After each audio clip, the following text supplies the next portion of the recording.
So I've been playing Astral Chain and... No, stop. This is not a review. Or, at least... Shit looks great. I love the neon hologram graffiti and the big Asian city vibes like you done know. The story's neat too, with the cutscenes being on some proper Shonen Jump shit, and even the combat's pretty alright. To be real, I generally prefer it when things is a bit more hands-on a la God Hand, where each button press feels like it matters, and the chain, slave, stand stuff seems kind of floaty and mashy, but then also just fucking look at this shit. Besides, it's hardly all the game has to offer, being that it's half detective game, half chill. Which is mostly what I really wanted to talk about anyway. Just how much fun it is to hang around at base or town. As you explore, adopt cats, look at dogs, help motherfuckers out, pluck balloons from trees, platinum style, and generally just take in the mise-en-scène. It's a very strong thing that really only games can do, and yet many don't facilitate it very well. Time limits, constant enemies, various boundaries, obstacles and invisible walls, event triggers and quest markers are all things that get in the way of your nose and these roses. Astral Chain.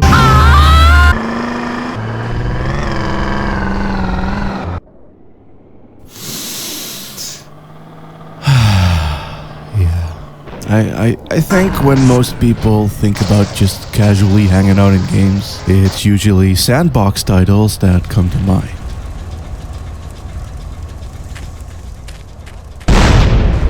Being able to drive around endlessly in GTA San Andreas with the radio on was certainly a thing I very frequently did as a kid.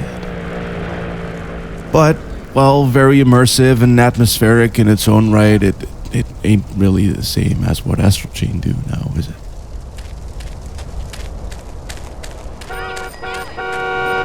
Come on, bitch! Thing is that there's always been a very large difference between the heart and core design of Japanese open world games and the Western-made ones. Being that the Japanese titles often tend to focus more on detail and high levels of interactivity, letting you talk to everyone and giving all NPCs names and a purpose or place, while a game like Crackdown or Watch Dogs will focus purely on scale and fuck-around ability. I.e., they're more like sandboxes, worlds made for you to play in, but not worlds for the sake of being worlds, as the Japanese variants tend to be.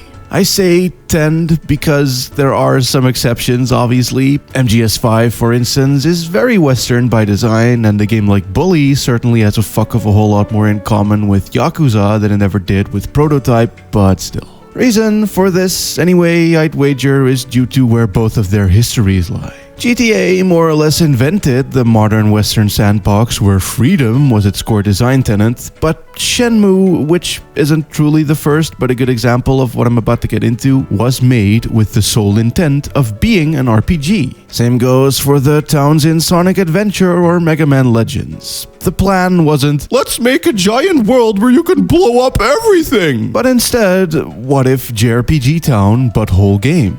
The entire idea of what is and isn't an RPG in Japan is quite different too. They take the role-playing part far more literally, and so it's not about whether or not you can tweak stats, but about you inhibiting a role, aka a character or world, and making that feel as immersive as possible. Hence why even visual novels were often dubbed RPG games over there, despite having jack shit in common with D&D or Ultima, and why Yakuza 7 can suddenly have turn-based combat because, well, it was always an RPG to them to begin with. So, while not sandboxes, I do feel that the Japanese version of open world is far more world than the Western-made ones, which are more open. Though, one thing they certainly do both have in common is that the towns or worlds or maps function almost like one giant hub. I mean, whether Yakuza or San Andreas, most of what you really do here at the end of the day is trigger missions or side quests that take place elsewhere. More so in GTA, I guess, but at their core at least, they are both, in essence, just very lavishly glorified peach castles or crash warp rooms.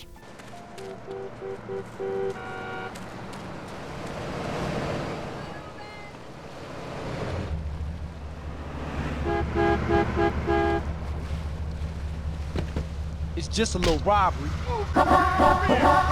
Which brings me to Astral Chain. It, from this point of view, is a rather interesting game, being that it has both a very clear hub, i.e. the police station, and Japanese-style open-world districts from which you engage quests and get sent to main mission areas by way of waypoint marker. And this hub, man, god damn. Aside from maybe like a handful of more generic filler guys, all characters here are people with a name, personality, a distinct look, and a purpose, skill, or job within HQ. Like the analyst, the rookie, the cleaner, the research doer, or the asshole. And everything what they'll have to say relating to the main story beats and objectives will be filtered through set areas of expertise and their personalities, which are quite colorful on their own. I mean, there's this cool edgy girl who don't speak, who needs our red-headed gun-loving homie to translate her, silence, I guess. And then there's also this chick who hides off in the shadows where she does tarot card readings, which end up tying into all sorts of off-topic dumb bullshit. Or the before-mentioned asshole who thinks he's hot shit and will always try to outdo you, baka. Or the energetic, energy drink addict who is hype no matter how dire shit be. Or the sad, depressed guy who's clearly not cut out for this line of work, but his heart of gold causes him to push on. All of them arcing, developing, arguing, and mission questing into wee little subplots of their own, with the main events of the actual story shaping where they go. Thus, making the whole gang feel like a lively, reactive group.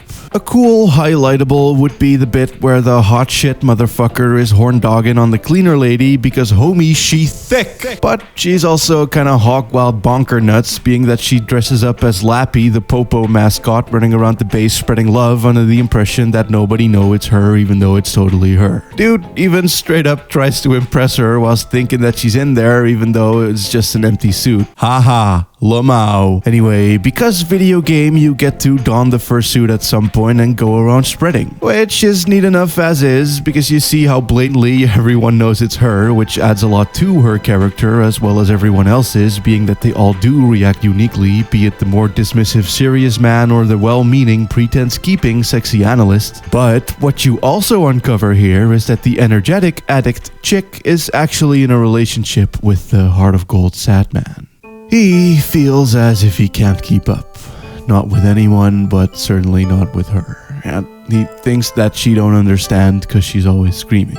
And yet, when you talk to her, she's all like, "Aw man, I was just trying to make him feel better by yelling at him. Encouragement and shit." So you head on back to pass it on and give him an energy drink as a fitting gesture, and even though this is still a very minor side questy thing that's over in like a minute, there's suddenly this very real and memorable bond between you, your ass, and the both of them that you will feel each time you walk around the base. It gives heart to these here halls is what I'm saying. Add to that the fact that you can play the big dress up, check the telly to get a small glimpse of what's going on in the world around you, and that the vending machine speaks, and that there's a the toilet fairy in the bathrooms who you will need to find various types of ass wipe equipment for around the world so that she may bless the toilet. Okay. Also, you can actually take a dump yourself, which is very important, and even get your ass skirt on by Lappy himself. Not to mention that one's able to access PC as well, where you can then plow through data files acquired by way of photography. Shit's a neat, hands-on way to FF13 shit without actually FF13ing shit. There's context, I guess. It makes sense to have Intel databases at HQ, and it's a great way to learn about the game's pretty fucking extensive history that the main plot only vaguely alludes to for the most part. And hey, you can even check emails from and between the many characters and official notices, and just like being able to chat them up whenever adds a lot to the lovely, lively whole, which is a very well designed whole just as well. For instance, you was always able to fast travel to any specific room, so even if you just fin a checklist only going for the upgrades in stores, not giving a shit about these people like the heartless bastard you are, then you certainly could. But even without that, it's hard to deny the elegance of how people is placed, how rooms link up, how the facilities are dispersed across the many floors, yet close together enough to never make shit tedious. To me, at least, it never got tiring to go on a nice casual stroll along base. Hell, even your character's walk cycle satisfyingly syncs up to the music rhythmically, so clearly Strolls was intended. Compare that to the similar in setup mother base hub of MGS5, in which you spent ages driving around, running and climbing and getting lost because of how samey yet mazy shit be, all in order to maybe trigger some dialogue or development like, "Wow, quiet showers for me now!" It's like, despite the fact that there's clearly a lot of time spent on Mother Base and it also looking really nice, it ain't goddamn shit compared to how smooth, content-rich, and characterized the whole idea is here in Astral Chain. You have influence, you create context, you will leave your mark just as it will leave one onto you. It's great, honestly, and not something you see many games do quite like it either. The only ones I can think of aside from V are titles that are more like the open districts I'll get into later, like Sonic Adventure or Mega Man Legends. But there is this one Wii game with a similar setup that I'd otherwise never get the chance to talk about, so fuck you, I'm doing it here, called Vanark.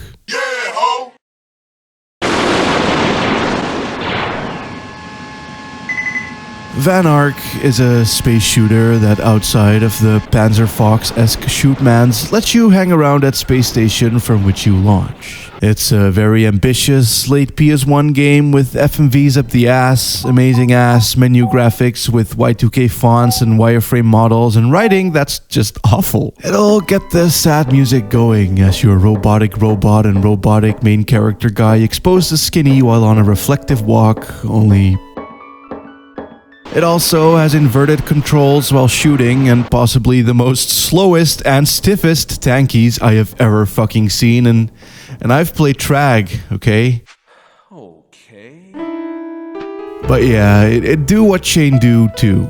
You can go to the bathroom and admire the sexy girl posters, interrupt ladies while in shower because of course, stare longingly at the fish-in bar and accidentally blow the whole thing up. This is it. This is the pulse modulator. If you move the chip in the upper left to the area in the lower right, the detonator will be deactivated. Here we go. You've only got one chance. Be careful. Okay. That's me. Okay, here we go. You blew it. Characters will also move about and share things based on what's on their mind, which will also be quite horribly written. Like these are not great characters even remotely, but it's still a neat little touch. You just get a real sense of how these people live here. Where they sleep, what they do for fun, how they heal up. It's all there, even a bit more so than it is in Astral Chain because you don't really ever see the living quarters and stuff. Not that it really does any of this better, but the ambition is there for sure. And hey, I remember this game out of hundreds of throwaway PS1 games I played illegally as a chip child, so it must count for something. It also has spectacle for days, by the way, though I think it could have done with some voice work. The dialogue forwards automatically and is way at the bottom of the screen, and during shoot, people talk too, but you can't see shit because shoot. Some hammy-ass PS1 voice acting easily could have pushed this over the edge into ironic gem territory, but alas, it was not to be.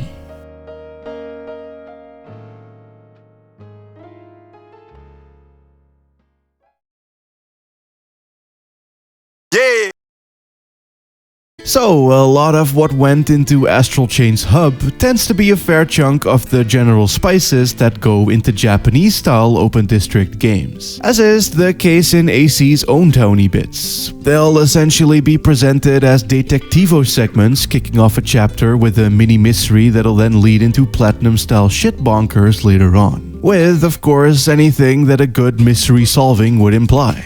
I.e. talkable NPCs, some puzzles, a few side questy diversions, and whether if it's using your slave stand to get to secret areas or to cure some random peeps, or engaging with the local youth by bringing them their football, you will always be in for a pretty good happy joy fun time. Like that one point in the game where you go bomb threat hunting, or narc snitch arresting a graffiti artist, or cat collecting, or just standing there in absolute awe of how nice this place and your ass looks. Again, it manages to breathe life into its districts by foregoing scale and focusing solely on character and detail. Things will react to what you do, for instance. Helping out a dude in one place might cause a chain reaction elsewhere, opening up a new area in another. A few of the buildings will also be enterable as well for no reason other than that, well, they just kinda should be, and most of the NPCs will have something to say because JRPG Town. It rewards exploration not just with tangible rewards, but also simply through it building its character through it. It's like a feedback loop of charm, I suppose, in that the character makes you want to explore in the first place, but that doing so breeds more of it, thus making you want to explore more. Slowly falling in love with the locals and locales, bonding with them proper as you did back at Station.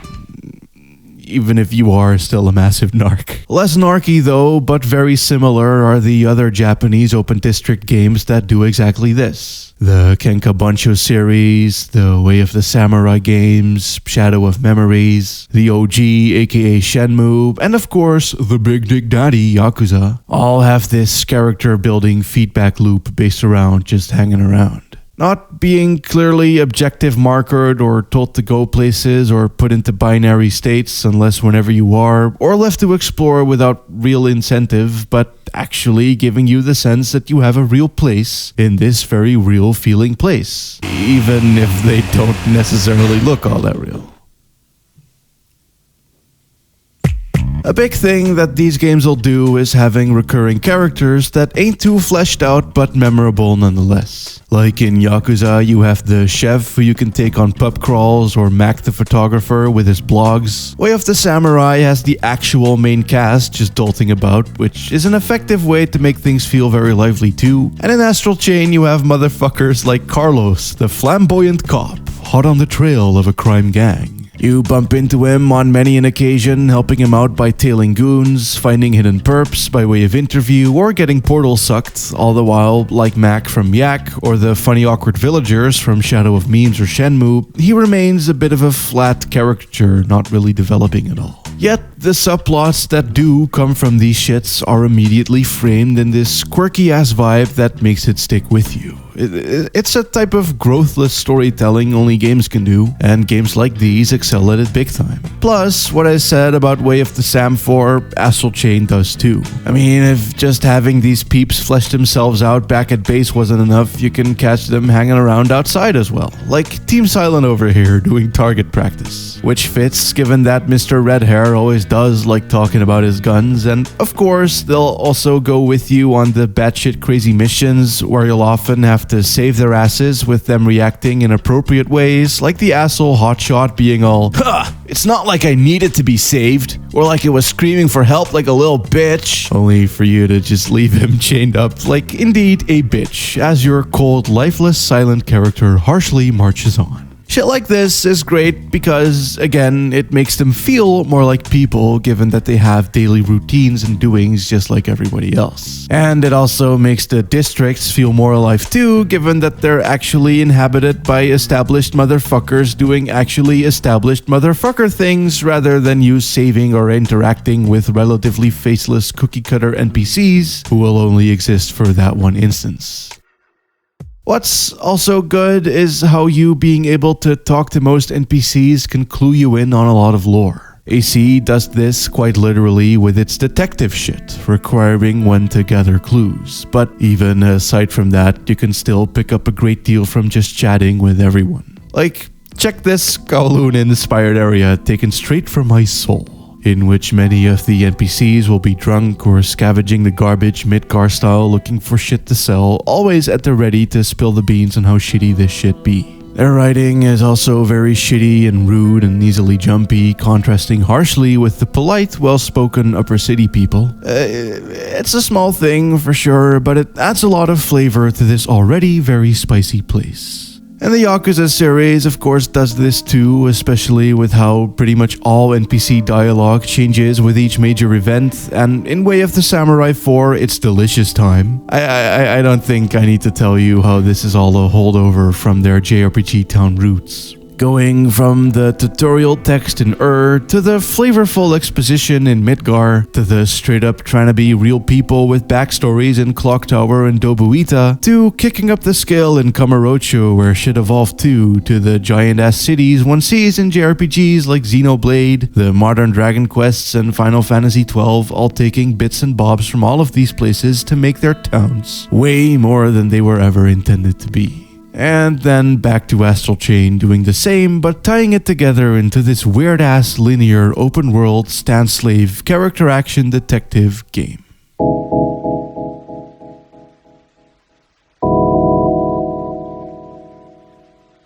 Looking at the Switch lineup so far, I'm honestly really happy with how cool and experimental shit's been. And not like experimental in that fuck it, everything goes, open the floodgates, PS1 sort of way, but more so in the more carefully deliberated GameCube sort of way. I mean, Mario launch title in the vein of 64? Huh, fuck off, bro. Here's a Luigi game that's also a horror title somehow. And Zelda? Yeah, well, he look like this now. And is also a pirate. Just fucking deal with it, bitch. Now, what's cool about Nintendo doing this, aside from Nintendo doing this, is that the third and second party releases tend to follow suit. Like RE4 literally uprooting the entire survival horror genre, or Metroid Prime turning a side-scrolling series into a first-person shooter that also didn't really play at all like any first-person shooter before or after it, or Final Fantasy Crystal Chronicles being a game in which you carry this thing. And now we're seeing this on the Switch as well. However, where the GameCube was defined by a sense of rebellion, at least by Nintendo standards, the Switch is defined by a sense of going back to basics and experimenting from there. Zelda, for example, has gone back to what made the very first game work and actually made it work. And Mario actually did give us the N64-like expressive sequel people have wanted for years, only with really creative and wacky wild world designs. This shit's great. And the way that this influences third-party releases this time is visible in, say, Suda51 literally making a game about and influenced by his past games, with a heavy emphasis on the 90s ones, or Pokemon literally going back to Gen 1, or Octopath Traveler calling back to the JRPGs of old, both graphically and mechanically, or Ubisoft actually making a very weird-ass game for once that tangentially acknowledges Rayman's existence. Woo! And now here we have Astral Chain, a Platinum game that's not like other Platinum games, i.e. all action all the time with hammy writing, but more so about cool characters and art styles, detective shit, and more experimental mechanics. Like a Clover Studios game, which only slowly goes from that low-key art game shit to the point where you're fucking taking down all-encompassing world-eating mega demons. And it has a fair few combat mechanics from many games of Platinum's past too, and so it feels more like a chronicling meta love letter to how the studio behind it came to be. A lot of the time I had this "they don't make them like this anymore" feeling, which is obviously a stupid feeling seeing as they clearly do, but that don't mean that it don't tap into certain qualities that made, say, Capcom or Konami's PS2 output so goddamn neat and interesting. Hence why I felt like it would be fun to essentially trace the through line that led us here, with a focus on how it deals with building its worlds and characters with it. Also, it's really rare to find a game matching MGS4 in terms of ass sculptage. The rounditude, the individual ass cheek rendering, the dynamic textures used for foliage, the shaderings and lightings specific to the whole butt. Old Snake used to be the champ, but I'm not gonna front. The amount of work that was put into your protag's ass here might actually have him beat. Took a good 10 years of video games, but here we are.